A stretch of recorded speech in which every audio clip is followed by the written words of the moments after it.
at the beginning, when you're working in the SaaS industry and you launch a new product, probably 90% of your focus should be on the onboarding flow. Why? Because that's where you lose the most part of your user. Of course, you can try to generate more acquisition, but the problem at the beginning, and it's practically the problem for every SaaS product, is that you lose a lot of people during the onboarding completion. Or some people also complete the onboarding, but they don't use the product one day after. So that should be your first focus as a growth people. Welcome, ThriveCast listeners. Today we have Pierre-Jean Hillion from BlaBlaCar. I've been loving all the posts that Pierre has been putting on LinkedIn. He runs a large Substack community now. It's called the Growth Mind. And I have been subscribed to it for the last, I believe, 6+ months. So I fell in love with about 2 or 3 of his articles, which is where I reached out to him and then we started talking. And soon after that, I fell in love with his accent. He lives in France. He's, I believe, right now in Paris, if I'm saying that right, Paris or Paris. And he has been working with BlaBlaCar for the last 2 years or so. I'll let him maybe talk a little bit about his background. But on today's topic, we'll touch more about the building and nurturing a growth team. And with Pierre's experience on building and working with BlaBlaCar in that particular space, it's going to be a very interesting conversation. Pierre, welcome to ThriveCast.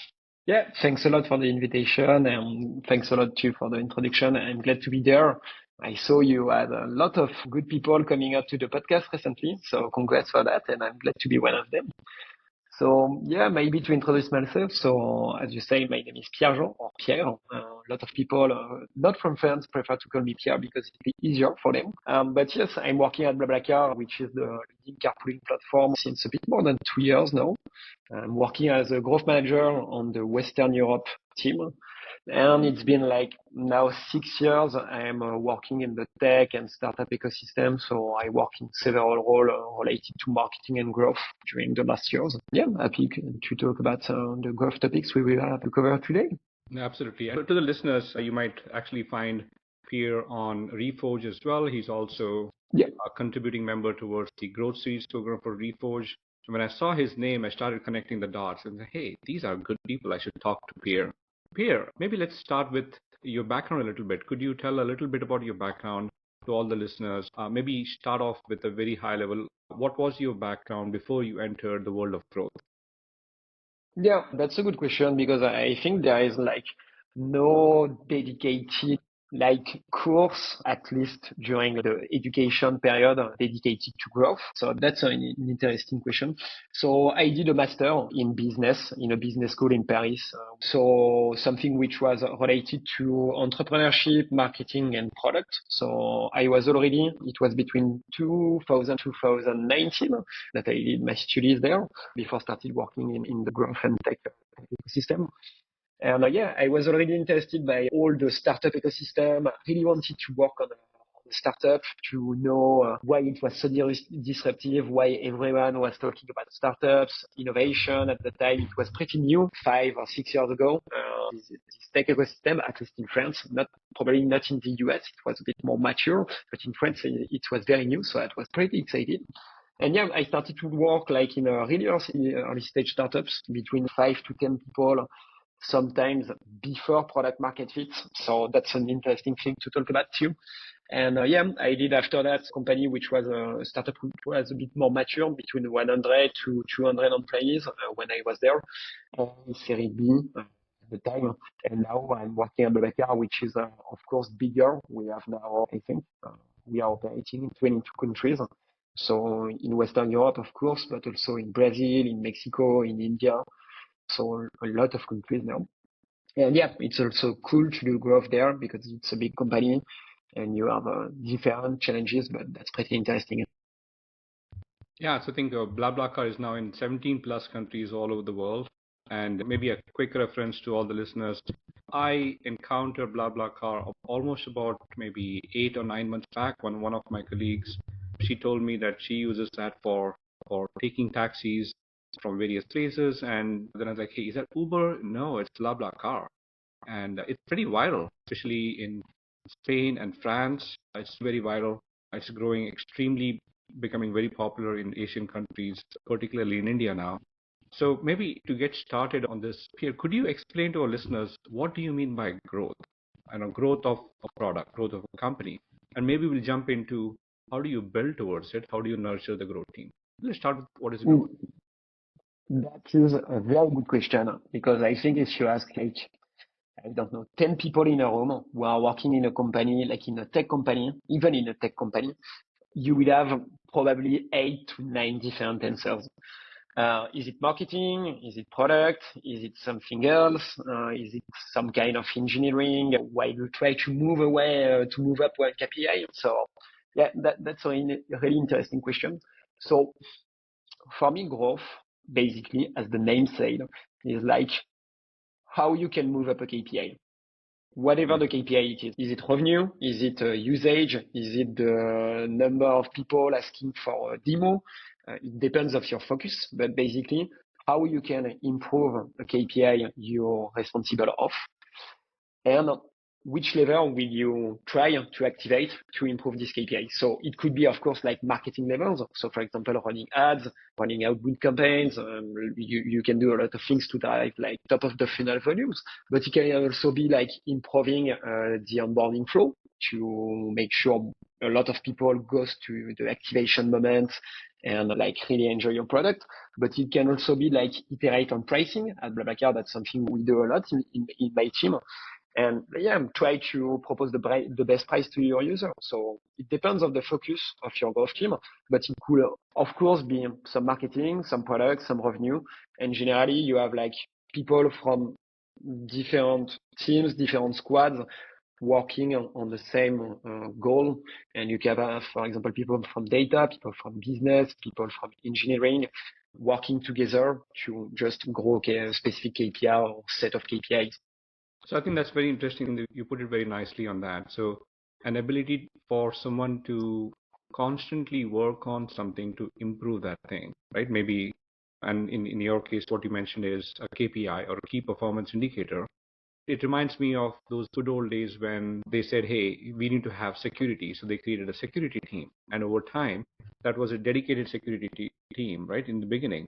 But over time, it spread across the entire organization that the security is not responsible only for that part. The entire company is responsible.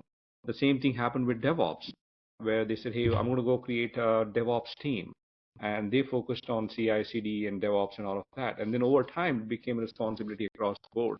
Looks like growth is now starting to get into that space. You have someone who's constantly thinking about growth, but it can be built and managed by collectively, collaboratively across the entire organization. Yeah, totally. As you say, company, practically everyone is responsible for growth. It's just that you have people focusing on different things. For example, us at BlaBlaCar, you have like marketing focusing more on top of the funnel KPIs, product more focusing on the experience in the product. But me in the growth team, I'm more having an end-to-end funnel view and trying to see which are the levers we can activate.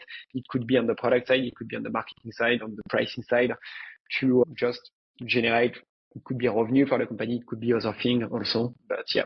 Yeah, that makes sense. Which means that someone who's constantly thinking about improving that KPI, but the whole collective of the organization is actually working towards making that happen. And by the way, to all the listeners, Pierre has a very beautiful growth skills test on the Growth Mind, and we will link it as part of the show notes.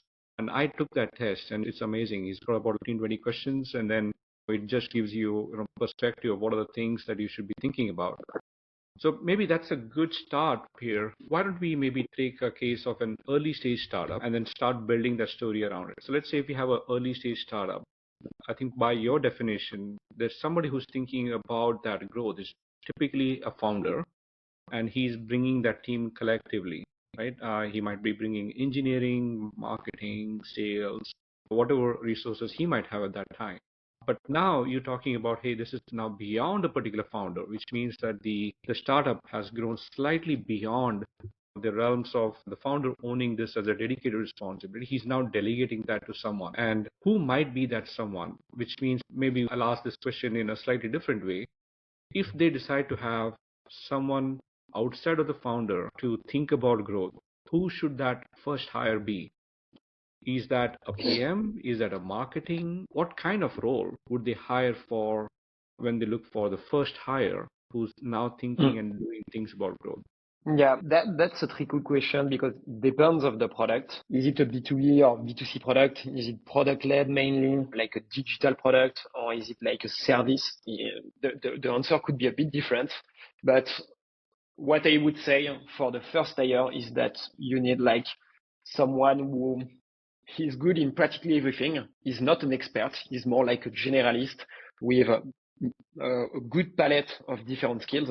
Someone who is capable of managing SEO, managing SEA, launching outbound, creating a content strategy. Of course, he will not do everything because you have to focus on the list of things, but also someone who can drive growth through the product. And you need them to have someone who have a good product sense, not necessarily a PM or not necessarily a marketer, but someone which is a bit between both and who can activate the good levers to drive growth. Because at the beginning, of course, you need to drive top of the funnel volume. So basically people landing on the app store, or if you have an app, landing on your website, if you have like a SaaS or I don't know, whatever product. But you also need someone who is capable of working on the onboarding completion, working on retention. Do we need, for example, to send, I don't know, a life cycle email to make sure people are continuously using the product?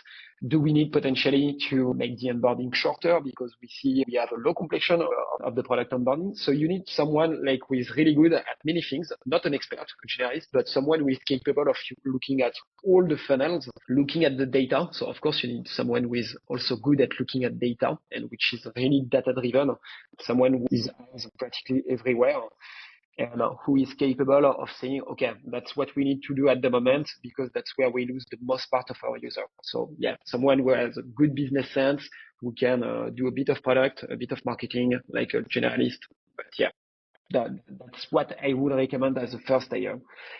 And the answer could be a bit different. For example, if you have like a service, probably you will have someone which is more dedicated purely to lead generation because you don't really have all these things about retention and activation. It's not a digital product. It's a bit different. So the main goal of the first growth hire would be more to build like a lead generation engine. So that it depends on the product. All right. So I think what you're saying is, I'm just trying to reduce it in my head. If you are a B2B company, the number of maybe the signups might be not that high. So you need someone to constantly think about not so much as data analysis, but figuring out how to acquire more of these customers. And that might be either a PMM role or a product manager role. But if it's a B2C company, the signups are happening at a very faster rate, right? Like BlaBlaCar and other, the self-service signups are like constantly increasing. So you need someone probably like a data analyst who now jumps in to understand what the acquisition rates looks like, what the activation looks like, what the retention looks like, where are the drop-offs, and then figure out and analyze that growth strategy. Am I right in that, in summarizing what you just said? Yeah, that's pretty much it, of course. And I was thinking of that. You were talking about Reforge. So I took a course at Reforge like a few weeks ago now. And we had a session with the head of product growth from Notion. So Notion, of course, is a very well-known product, practically by everyone, I think, in your audience. And she was saying at the beginning, when you're working in the SaaS industry and you launch a new product, probably 90% of your focus should be on the onboarding flow. Why? Because that's where you lose the most part of your user. Of course, you can try to generate more acquisition, but the problem at the beginning, and it's practically the problem for every SaaS product, is that you lose a lot of people during the onboarding completion. Or some people also complete the onboarding, but they don't use the product one day after. So that should be your first focus as a growth people. And then you can focus on leveraging acquisition. But then fix the basics, make sure your product is working for the people who are signing up to it, and then you can scale acquisition. Got it. Don't focus on acquisition first. Focus on whoever you're trying to acquire. Are they getting activated? Meaning, are they onboarding well?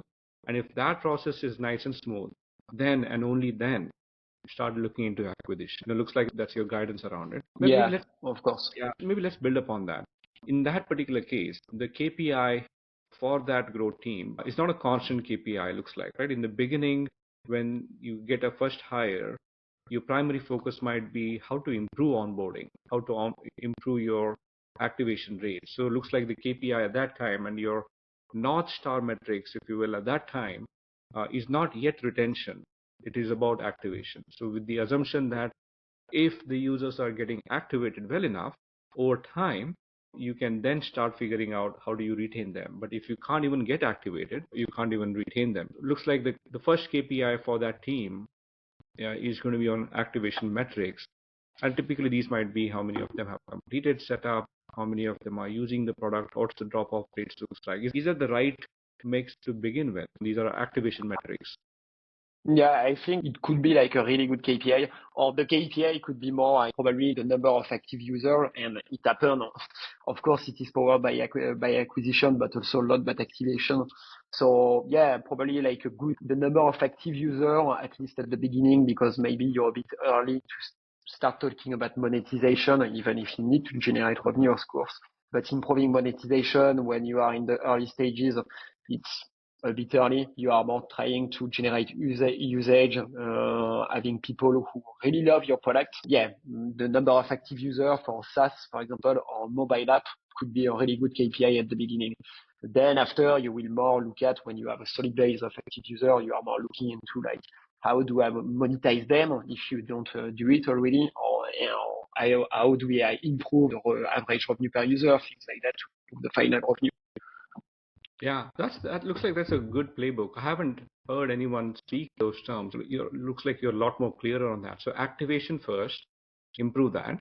Then go ahead and improve your acquisition metrics. How do you get your signups? You get more and more signups at that time. And then as you're doing that, figure out how do you improve your conversion metrics. Yeah. So if you're able to convert and you have activated, you have improved your signups, you're now able to convert them better. Once you have these things done, then get to the retention metrics, right? It's getting very clear in my mind. Looks like this is a playbook, but I haven't seen anyone talk in this particular sense. So yeah, compliments on thinking about that. Yeah, and it's interesting what you say, because a lot of people tend to focus on acquisition at first, but especially if you don't have a clear product market fit, and generally what means you have a clear product market fit is that you have people signing up to your product who use it and who are ready to pay for it.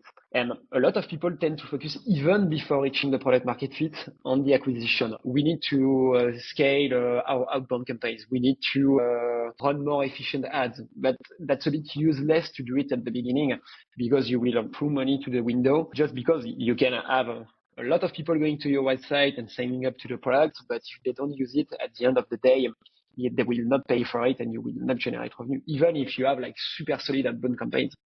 Yeah, and looks if you get more and more users to come and use your product and your product is not ready, these users will probably not come back again for a very long time unless they find a good reason to be. Meaning if they get their tongues burned with hot milk from the very beginning, they're not going to come back to it, right? Even if you give them a nice ice cream a little later. If you look at Clubhouse, I don't know if you yeah. remember Clubhouse, like the Yeah. audio social app.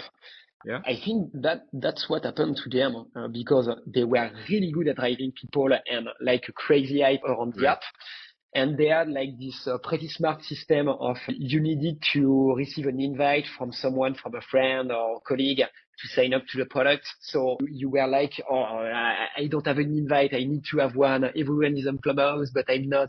And it created a lot of hype around the product, making it something like super rare, dedicated to like famous people. And everyone wanted to go on Clubhouse. Yeah. A lot of people signed up to the product, but 1 month after that, no one was using it anymore. I don't know if you know someone who is using any more Clubhouse. I was also one of the people who signed up to Clubhouse.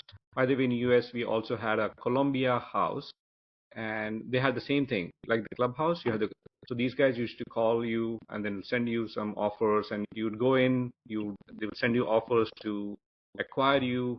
You go browse, go try it out, and then get some CDs here and there. And then after that, nothing at all, because the app itself was so damn difficult to use. Getting Makes that, sense. getting that was painful. So that's a very good advice. Let me jump quickly to the next one. So now let's say you have your activation metrics done. You're focusing on bettering your onboarding, right? And let's assume for a moment that's getting done, and then that's where you're focusing on your acquisition metrics. While all of this is happening, the founder who initially started all of this, or the leader within the company who started all of this, has pretty much handed over the mechanics of growth to this now dedicated person that you have hired, who's now focusing on the data. What's the role of a leader at that time? When you started to acquire more and more users, is the role of a leader to almost give complete autonomous rights to this ubiquitous growth team? Hey, you guys go figure out the analysis around it and then keep on improving? Or does he or she participates in figuring out what the growth strategy might be? So what do you think? What have you seen? For example, when I was working in early stage, in a very early stage startup, I think we were like 6 or 7 when I was working on growth there. The founder is, I don't know, not 100% on his time, but a lot of his time is like dedicated to growth. So he was working with me a lot and I was working with it a lot. So basically he was like very implicated on growth. When I say implicated on growth, he was like executing, building things, sending, building campaigns, things like that. Of course, when the company grows, the CEO is more like a leader and he is not like with the marketer or the product manager big page. So it's totally different. It's more, you have a CEO which is for growth, which is more like shaping the vision, making sure everyone is aligned on the company ambitions and the company objective, which are priority for the year or for the quarter. So Mm-hmm. this is more like a directional and visional work, so like motivate everyone behind you. So far, we don't have the CEO who is working with us on which messaging should we change on this landing page. That's a bit different, yes. Yeah, absolutely. I think that's good. Of course, leaders cannot go completely hands off. So I think maybe reviewing some of these metrics looks like you're saying that, hey, that's a good idea. Being able to participate and drive the growth strategy might be another good thing. Maybe to get this in a larger perspective, maybe very personalized to what BlaBlaCar is doing. Could you tell a little bit about how does BlaBlaCar think about growth? How do you think about it, operate growth? What challenges that you see? And of course, BlaBlaCar is not a typical B2B company. It's like a B2C more. How do you manage that? Yeah, that's a good question. So on my team, we are focusing on Western Europe. And basically, we have some focuses. We work a lot on pricing, for example, so to make sure like provide enough saving for the driver, and we also propose a good price to passengers because we need to make sure like everyone is happy. It's a marketplace, so you basically have supply and demand. Supply for us is driver. If we talk about the carpool side, we also do bus, for example, but I will just focus on the carpool side for a moment. So we work a lot on pricing, and that's one of the levers we activate a lot. But we can also work on other KPI depending on the focus of the moment. So, for example, we do a regular weekly marketplace check. And when we found that, I don't know, something is broken, something is not working as we wanted, is not at the level of the forecast we built a few months ago. Basically, we will look at it and see, okay, why this KPI is not at the level we wanted? What can we do? Do we have specific level we should activate? I don't know. Maybe we should launch a new acquisition channel or double down on an existing one. Or maybe we should reduce the price for this specific type of user on this specific type of destination. That's the kind of things we look at. And generally, we work a lot also with other teams, of course, with engineers, data analysts to analyze like the result of our test, with product manager too, who are generally at BlaBlaCar responsible of a part of the product, and also with people from marketing when we need to basically drive top of the funnel volumes. Got it. Do you have growth teams for each of the countries? It looks like you focus on the Western Europe. So are there any growth teams for other countries, other geographies as well? Yeah, we also have a team which is doing like practically the same work than us for the Western Europe part, but they are focusing on LATAM, so Brazil, Mexico, and so on, and Central and Eastern Europe. Got it. So each of the regional teams, so you have your own goals. Looks like in your case, because it's a B2B, B2C product, every Yeah. transaction, you want to optimize every transaction, which is why probably pricing is a good indicator of activation for every transaction, which is, I think that now it makes perfect sense. So if you improve the pricing and if you improve that marketplace, it is cheaper, it's more inexpensive for the rider to jump on a car and get from place A to place B. What do you see are the challenges around doing something of this at scale? Looks like BlaBlaCar has a lot of users now. What are the challenges doing this at scale? Because every single small Yeah. thing that you change now has an impact across an entire large set of users. Yeah, that very good one because we have some countries like in France or Spain, we are very like mature. We know what we do. Of course, you can always improve a lot of things, and we are always working on it. But we also have some countries, I don't know, for example, Germany, Italy, where we could be better, and we know it. You have like challenges of replicating what you're doing great in some countries in other ones. And it's sometimes a bit different because the country is different. You don't price your product the same way you do in France than you do in Italy. For example, you need to have a different messaging to attract users, to convert them. So you have some local specificities and things to adapt depending on the market. So expanding the good things we do to other countries, of course, a challenge. You also have a lot of challenge at optimizing what you're already doing great. You have good conversion rate in your product, but can you continue to improve them?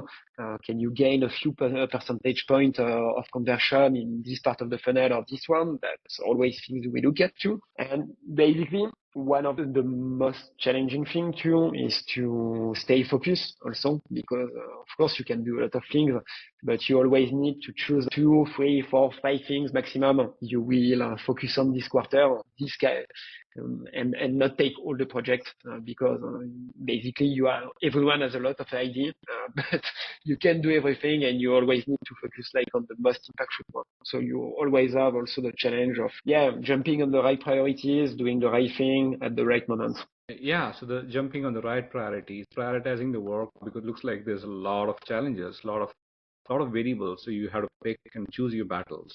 That's a great summary, Pierre. I know we are out of time. Thank you so much. It was a wonderful experience to have a conversation with you, and thanks for sharing. I was able to pick some of your parts of your brain, so I'm pretty glad that I learned quite a bit. I'm sure our listeners would have done the same. And once again, Pierre, thank you so much. Thanks a lot for the invitation. And to all our listeners, thanks for listening in. If you have any thoughts and suggestions on any guests and topics that we should talk about, please do reach out to us.